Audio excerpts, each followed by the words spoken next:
साथियों नमस्कार, आपका स्वागत है हमारे YouTube चैनल कृषि दर्पण में।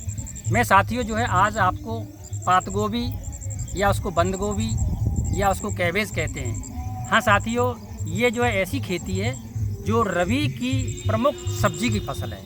ये जो है लगभग आपकी 60 से 80 दिन में तैयार हो जाती है। इसकी पैदावार 180 कुंतल प्रति एकड़ तक होती है। साथियों यदि इसका बाज़ार भाव 15 से 20 रुपये प्रति किलो भी मिल जाता है तो किसान को जो है लगभग 3 लाख से अधिक आमदनी हो सकती है। साथियों इस फसल की एक प्रमुख विशेषता ये है कि ये अन्य सब्जियों की तरह बार बार इसमें तुड़ाई की आवश्यकता नहीं पड़ती है। इसको एक बार ही तुड़ाई करके, जैसे कि आपका जैसे आलू है, जैसे आपका गाजर है, मूली है, इस तरह एक बार ही इसकी तुड़ाई करके बाज़ार में बेच करके हम अपना काम चला सकते हैं। तो साथियों इसमें इसकी जो पोषक वैल्यू के बारे में बात करें तो ये जो है इसमें बहुत ही इसकी अच्छी पोषक वैल्यू है। इसके 100 ग्राम में जो है लगभग 5.7 ग्राम कार्बोहाइड्रेट, 1.2 ग्राम आपका प्रोटीन और 0.2 ग्राम फाइबर पाया जाता है। इसके साथ साथ साथियों ये जो है विटामिन एवं मिनरल से भरपूर है। साथियों आज मैं बात करूंगा कि इसकी सफल खेती कैसे करें, इसका बेहतर उत्पादन कैसे आपका मिलेगा, कम लागत में बेहतर उत्पादन की तकनीकी मैं आपके सामने प्रस्तुत करूंगा। साथियों सबसे पहले हम बात करते हैं इसकी उन्नतशील प्रजातियों की। साथियों इसकी उन्नतशील प्रजाति जो है 2 प्रकार की होती हैं। एक जो है वो आपकी अगेती प्रजाति। अगेती प्रजाति में जो है आपकी जैसे अर्ली ड्रम हेड, आपका इसका जो है एक वैरायटी जो है आपकी अर्ली मीनाक्षी, गोल्डन एंकर और प्राइड ऑफ इंडिया। हाँ साथियों एक बार पहले बताऊंगा, pride of India, early drum head, Meenakshi और गोल्डन एंकर ये इसकी अगेती प्रजाति हैं। इन अगेती प्रजातियों की लगभग 60 से 80 दिन में तैयार हो जाती हैं और इनकी पैदावार जो है हमारी 120 से लेकर के 140 कुंतल होती है। साथियों दूसरे टाइप की वैरायटी जो है वो है आपकी पछेती वैरायटी। पछेती वैरायटियों में आपकी जो है late drumhead, Pusa drumhead, Mukta और इसके अलावा कोपेनहेगन मार्केट, ये जो है एक बार पुनः बताऊंगा। इसमें जो है लेट ड्रम हेड, इसके बाद आपका पूसा ड्रम हेड, मुक्ता और कोपेनहेगन मार्केट। साथियों ये जो है पछेती प्रजातियां हैं। इन प्रजाति जो है हमारी 100 से 120 दिन में तैयार हो जाती हैं। इनकी पैदावार साथियों उससे ज़्यादा होती है। इनकी पैदावार 140 से लेकर के 180 कुंटल तक होती है। साथियों मेरा आपसे सुझाव ये है कि बीज आप जो है बढ़िया कंपनी का ही खरीदें। इन कंपनी में जैसे आपका सिजेंडा है या फिर आपका महको है या फिर आपका नामधारी है, इनमें से किसी भी अच्छी कंपनी का आप बीज खरीदेंगे तो बीज खरीद करके आपका बीज का चयन हो गया। अब साथियों हम बात करते हैं कि बीज की मात्रा। इसमें 1 एकड़ में जो है 180 ग्राम से लेकर के 200 ग्राम बीज की आवश्यकता पड़ती है। बीज शोधन का जहाँ तक सवाल है तो बीज शोधन में हम जो है इसमें कार्बन डाइऑक्साइड 2 ग्राम प्रति किलो बीज के हिसाब से थोड़ा पानी का मुआ लगा करके हम बीज शोधन कर लेते हैं। साथियों अब बात आती है इसकी भूमि की तैयारी एवं भूमि का चयन। साथियों वैसे तो ये जो है सभी प्रकार की मृदाओं में हो सकती है, यानी इसके लिए रेतीली मिट्टी भी ठीक है, मट्यार भी सही है और आपकी या दोमट भी सही है। ये सभी प्रकार की भूमि में हो सकती है, लेकिन बढ़िया पैदावार आपकी बलुई दोमट और मट्यार दोमट में इसका होता है। साथियों अब चलते हैं भूमि की तैयारी। भूमि की तैयारी में जो है सबसे पहले हमें क्या करना है कि जो है एक गहरी जुताई हम किसी मिट्टी पलट हल से कर दें। उसके बाद हमें इसमें जो है गोबर की सड़ी हुई खाद लगभग 100 से 120 कुंटल बढ़िया सड़ी हुई गोबर की खाद को उसमें मिला करके और हम जो है फिर जो है हम इसकी पलेवा कर दें। साथियों पलेवा करने से गोबर की खाद जो है मिट्टी में अच्छी तरह से एक्शन करेगी, मिल जाएगी, उसका अंश पहुँच जाएगा। अब जो है जब खेत हमारा ओट आए फिर जो है 2-3 जुताइयाँ हम कल्टीवेटर से या 1 जुताई रोटावेटर से हम कर दें। साथियों भूमि की तैयारी में एक और महत्वपूर्ण बिंदु है, वो क्या है, वो ये है कि यदि आपने भूमि में भूमि शोधन कर लिया, जैसे कि मान लीजिए भूमि शोधन में हमें एक दवा है, उसका नाम है ट्राइकोडर्मा। दवा का नाम है ट्राइकोडर्मा। साथियों इसका 1 किलोग्राम दवा 1 एकड़ के लिए 20 से 25 किलोग्राम सड़ी हुई गोबर की खाद में मिला करके छायादार जगह में हम इसको रख देंगे। गीली टाट की बोरी से ढक देंगे।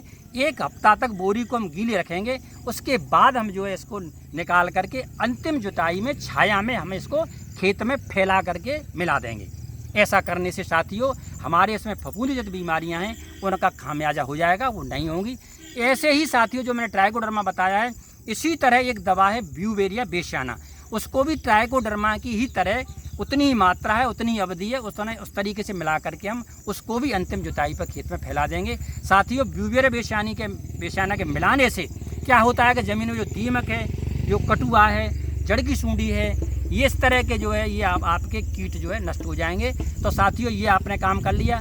अब इसके साथ हम इसके बाद चलते हैं हमें उर्वरकों की मात्रा, खाद्य उर्वरक। साथियों मैंने जैसे बताया है कि आपको गोबर की खाद जो है 100 से 120 कुंटल वो तो मिलानी है।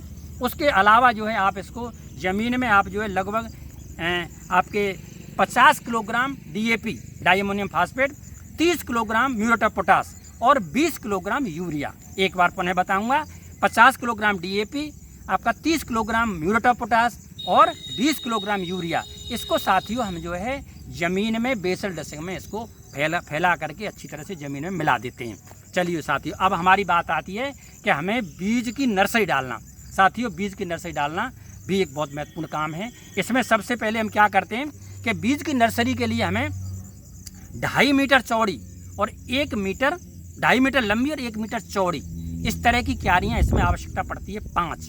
साथियों ध्यान ये रखना है कि जहाँ हमको नर्सरी डालनी है वो नर्सरी वाली जगह हमारी सामान्य जगह से लगभग जो है 10-15 सेंटीमीटर ऊंची हो।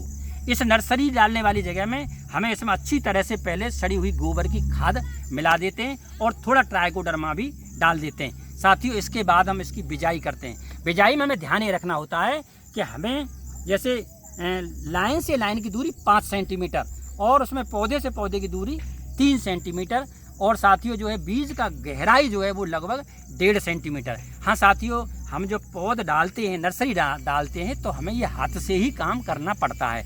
इसके बाद जो है हमारा डालने के बाद फिर हम जो है इसमें सड़ी हुई बढ़िया गोबर की खाद का उसमें ऊपर से बुर्रा लगा देते हैं। इस तरह हमारी नर्सरी जो है लगभग 25 से 30 दिन में तैयार हो जाती है। साथियों इस नर्सरी में कभी कभी जैसे हमें ऐसा लगता है कि थोड़ा इसका बढ़ाव कम हो रहा है तो इसमें हमें जो 19-19-19 का जो है NPK 19-19 का मतलब जो है इसका छिड़काव हम कर देते हैं। इसकी बेसिक सी बात यह है कि 1 लीटर पानी में लगभग 5 ग्राम 4 से 5 ग्राम अच्छी तरह से मिक्स करके, बल्कि थोड़ा और कम रहने दो, 3-4 ग्राम ही ऐसे छिड़काव करते रहेंगे तो ये बहुत जल्दी बढ़ जाएगी। साथियों हमें इसको 25 से कोशिश करेंगे 25 दिन में इसको उखाड़ करके अब हमें मुख्य खेत में इसकी रुपाई करनी है। मुख्य खेत की मैंने जैसे अब बताया था कि ज़मीन की तैयारी हो गई और आपका बेसल डोज जो है उर्वरक की मिल गई। अब आप उसमें मतलब इसकी रोपाई की विधि साथियों जैसे हमारी जो अगेती प्रजातियां हैं, अगेती प्रजातियों में लाइन से लाइन की दूरी 45 सेंटीमीटर, पौधे से पौधे की दूरी 45 सेंटीमीटर इस तरह रखते हैं। और हमारी जो लेट वैरायटी है, लेट वैरायटी में जो है हम इसको 60 सेंटीमीटर लाइन से लाइन और पौधे से पौधे की दूरी 60 सेंटीमीटर इस तरह रख करके हम जो है इसकी अच्छी तरह से रोपाई कर देते हैं। अब साथियों बात आती है खरपतवार की। हाँ, इसमें खरपतवार के लिए आपका प्रयास ये रहना चाहिए किसी तरीके से यदि हमारी 20-25 दिन पर निराई गुड़ाई और उसके बाद 40-45 दिन पर हो जाए तो सबसे बढ़िया है। लेकिन साथियों इसके साथ यदि आपको खरपतवारों से कंप्लीट खामियाजा चाहिए, कंप्लीट निदान चाहिए तो आप जो है एक दवा है पेंडामेथिलिन, दवा का नाम है पेंडामेथिलिन। 1 एकड़ में जो है इसका जो है 1 लीटर मात्रा जो है इसको हम रोपाई के 24 घंटे या मैक्सिमम 48 घंटे के भीतर खेत में नमी हो आप इसको छिड़काव कर देंगे तो विभिन्न प्रकार के खरपतवारों से हमारा खामियाजा खत्म हो जाएगा। साथियों अब बात आती है इसमें सिंचाई की बात जहाँ तक साथियों इसमें जो है आपकी सिंचाई जो है लगभग जैसे सर्दी का सा मौसम रहता है तो ये जो है 12 से 14 दिन पे 10-12 दिन पे आप इसको खेत को गीला रखेंगे और सिंचाई आप फ्रीक्वेंटली करते रहेंगे। साथियों अब इसमें आते हैं कीट बीमारी। साथियों कीट बीमारी इसमें जो है जैसे आपके कीट है, कीट में जो है आपकी इल्ली है, सूंडी है, माहू है, इसके अलावा लूपर है। इन कीटों का प्रकोप इसमें पत्ता गोभी में होता है। इसके हमें नियंत्रण के लिए हमें पहले क्लोरोपायरीफास 20 EC 1 एकड़ में 1 लीटर की मात्रा का अच्छी तरह से छिड़काव करेंगे।